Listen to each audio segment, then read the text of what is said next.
vinhos. Não, confundi.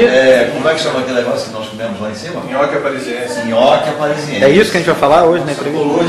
Gastronomia, é verdade. Mas só tem em Teresópolis esse nhoque parisiense. A ferramenta maior da liderança é o carisma.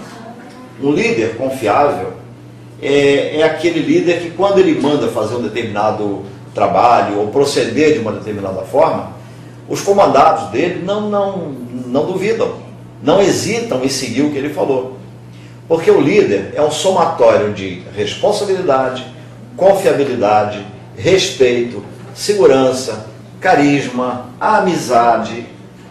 Não pode haver liderança se o líder não for amigo.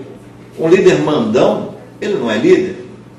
Ele se torna como em tempos passados, um capataz, um feitor.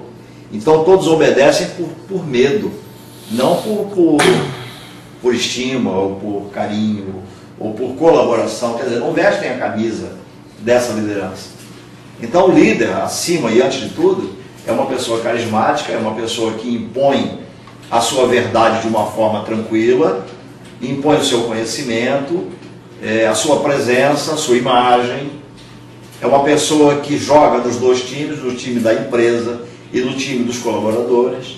É uma pessoa que fala a mesma língua, tem que falar a mesma língua, do contrário ele não consegue assumir uma liderança, porque ele não se faz entender, entende? Então o líder é aquela pessoa que todo mundo quer estar perto dele, até mesmo a título de colaboração. O líder é aquela pessoa que todo mundo quer que vá no nascimento do filho, na primeira comunhão, quer que vá no casamento, quer que vá tomar um chopinho na esquina. Esse é o líder, é uma pessoa querida pela equipe.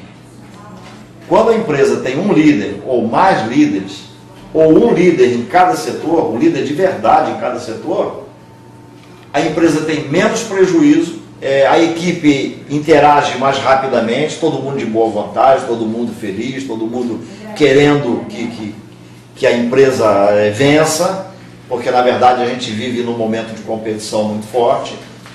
Então a empresa que tem uma liderança, ou várias lideranças importantes, com todos esses aspectos positivos de uma pessoa, veja que a liderança está vinculada à pessoa do líder, né?